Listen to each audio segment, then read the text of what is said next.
నుంచి తప్పిపోయినప్పుడు చనిపోయే స్థితిలో వెళ్ళిపోయాను. కానీ దానికి వర్స్ట్కి వెళ్ళింది ఈ సంవత్సరం. నిజంగా చెప్తాను, ఈ సంవత్సరం నాకు డయాగ్నైజ్ అయింది. My kidneys were functioning only half. ఒక మంచిగా ఉండే కిడ్నీస్ సడన్గా హాఫే పనిచేస్తాం స్టార్ట్ అయింది. నా లివర్ ఎక్కువ స్వెల్లింగ్ అయిపోయి, కెరటిన్ లెవెల్ హై అయిపోయి, లివర్ సరిగ్గా మాల్ ఫంక్షన్ అవుతాం స్టార్ట్ అయింది, సరిగ్గా పనిచేయక. దాన్ని బట్టి దేహంలో ఎన్నో బలహీనతలతో ఎంతో వేదన పడ్డా, బాధపడ్డా. అది చాలా లేట్గా డయాగ్నైజ్ అయింది. అండ్ ఇంకొంచెం తగ్గితే ఇంకా కిడ్నీస్ డైలిటేషన్కి వెళ్ళాల్సింది.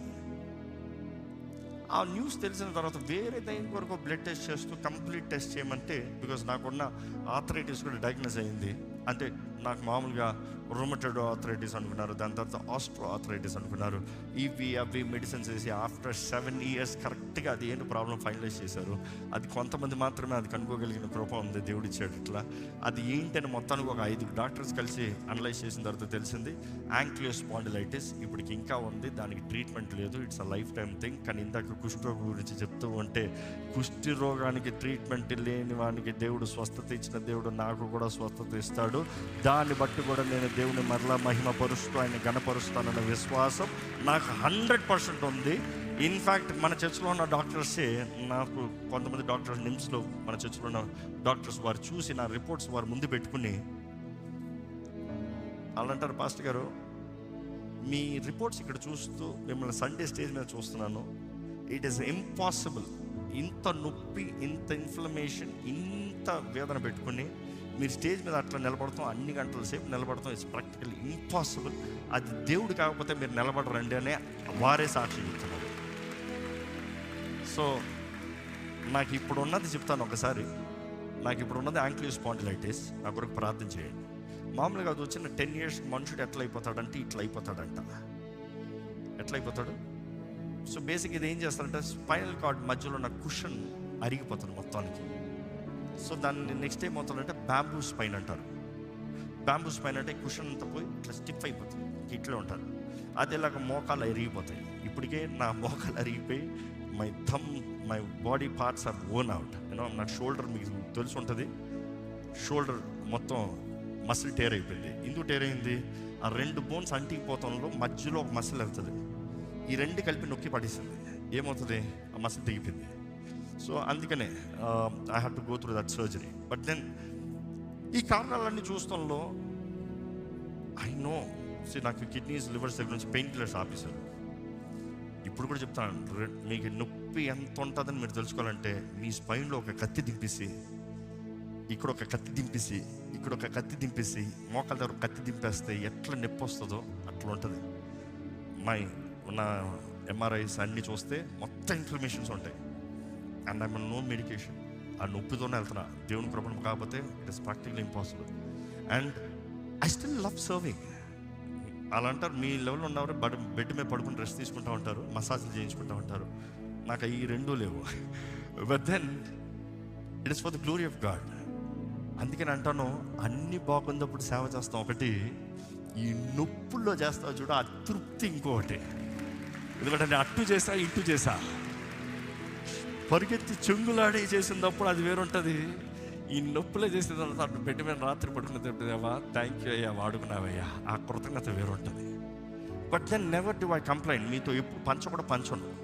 కానీ ఎందుకు చెప్తున్నానంటే నా kidneys down, my liver was down. దేవుడి సన్నిధిలో ప్రార్థన చేశా.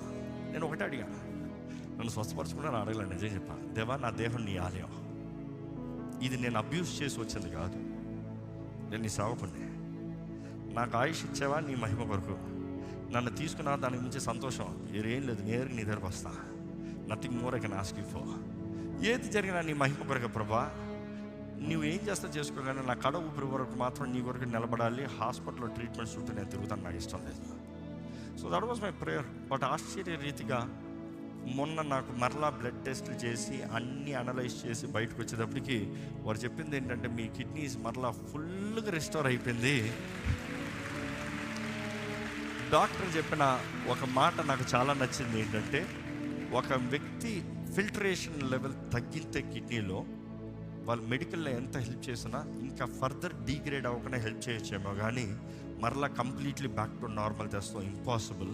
కానీ మీకేం జరిగిందంటే మొత్తం బ్యాక్ టు నార్మల్ వచ్చి ఒక హెల్తీ పర్సన్కి ఎలాగ ఉంటుందో అలా ఉంది అని చెప్పారు. అదే రీతిగా నా ఇన్ఫ్లమేషన్స్ కూడా, నా లివర్ కూడా మొత్తం దిగిపోయిందన్నారు. చాలా కొంచెం ఉందన్నారు. నేను అన్నాను అది కూడా పోతలేదు తొందరగా. నెక్స్ట్ అంటే నిన్న మరలా బ్లడ్ టెస్ట్లు తీసుకున్నారు, రేపు ఎల్లుండి వస్తాయి reports. But then I is like I know my God is doing it. But ఏదైనా దేవుని మహిమ కొరకే. నేను ఎందుకు చెప్తున్నానంటే దేవుడు ఎవరో నేను రుచి చూచి మాట్లాడుతున్నానండి. ఇక్కడ మీరు నొప్పులు మాట్లాడేటప్పుడు I know what is pain. వేదనలో మాట్లాడేటప్పుడు I know what is that pain, that suffering. గాయాలు అన్నప్పుడు I know what it is. మీ కొరకు ప్రార్థన చేసేటప్పుడు యథార్థంగా చేస్తా. నాకు ఈ యాంకిలో స్పాటిలైటిస్ కూడా నేను ఒకటి అనుకుంటాను, పౌలుకి దేవుడు ముళ్ళు పెట్టినట్టు నాకు ముళ్ళు పెట్టాడేమో నన్ను దీనిస్తానికి, నన్ను దీనంగా ఉంచడానికి. అప్పుడు దానిలో ఆయన మహిమ ఎంతో, ఆయన మహిమ వస్తానికి అన్న దాన్ని బట్టే నేను ఇప్పుడు చెప్తాను జరిగింది, లేకపోతే చెప్పదలుచుకోలే. బట్ దెన్ బలహీనతల్లో దేవుడు తన బలాన్ని కనబరిచే దేవుడు అనే దేవుడికి మహిమ ఇష్టం కొరకు ఐఎమ్ టెస్టిఫైయింగ్ ఇట్ టుడే. నా కొరకు ప్రార్థన చేయండి. ఆయన కొరకు కడ వరకు నమ్మకం ఉండాలని ప్రార్థన చేయండి. ఐ డోంట్ మైండ్ ఫుల్ ఆరోగ్యం, ఫుల్ పవర్, ఫుల్ స్ట్రెంత్ లేకపోయినా పర్వాలేదు. బలహీన when I'm weak then I'm strong. I know what that verse mean. నేను ఎప్పుడు బలహీనున్నా అప్పుడే బలవంతుడు నేను చెప్పగలుగుతాం. అనేక సార్లు చూస్తూ ఉంటాం, ప్రార్థన చేస్తూ ఉంటే ఎంతమంది స్వస్థపరచబడుతూ ఉంటారు. నా కిడ్నీ లివర్ బాడినప్పుడు కూడా కిడ్నీ లివర్ కొరకు ప్రార్థన చేస్తూ వారు స్వస్థపరచబడుతుంది చూస్తాను. నన్ను దేవా నన్ను స్వస్థపరచబడిన పర్వాలేదు ప్రభు అని. కానీ నా దేవుడు చేసింది ఒకటే, నేను నిన్ను స్వస్థపరిచే దేవుడు నన్ను నేను నిరూపించాడు. దాన్ని బట్టి దేవుని స్తుతిస్తున్నాను. చూసి ఈ సాక్ష్యంలో చెప్తాం బట్టి దేవునికి మహిమ రావాలండి. ఎందుకంటే దేవుడు పట్టించుకున్న దేవుడు చూసుకున్న దేవుడు. నా జీవితంలో ఒకటే చెప్పగలుగుతాను, ఈ సంవత్సరం మరణాన్ని చూశాను. I've seen the gates of hell. మీరు అనొచ్చు ఈ నొప్పులు, బాధలు, ఈ అనారోగ్యానికైనా మీరు వేదనతో కొట్టేరు గుండు అంటే నో. ఇదంతా నథింగ్ ఆ సైడ్కి. అది నేను పోయిన తర్వాత ఏంటారులే, దేవుని రాక ఆలస్యం అవుతాయి. But then I been through the other side of life. I been through the worst. ఇవన్నీ పెయిన్స్ కాదు, ఈ నొప్పులుగా అనిపించలే. గుండె పగిలి విరిగి మొక్కలు అయింది. కానీ అలాంటి పరిస్థితుల్లో కూడా దేవుడు రిస్టోర్ చేశాడు అన్న మాటని నేను ఇప్పుడు తెలియజేస్తున్నాను. ఆ నొప్పి ఈరోజు నాకు లేదు.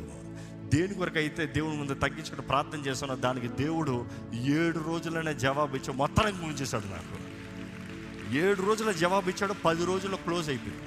అట్లా చేశాడు దేవుడు. God is a restorer. And ఈ వాగ్దానం ఈరోజు నేను చదివినప్పుడు that is where I say, దేవునికి కృతజ్ఞతాస్తుతులు చెల్లించు. నా లైఫ్లో నేను ఒకటే చూశాను, దేవుని ఎంతగా స్తుతిస్తానో అంతగా హెచ్చిస్తున్నాడు, అంతగా విస్తరింపజేస్తున్నాడు, అంతగా వర్ధలింపజేస్తున్నాడు. There is power in thanks.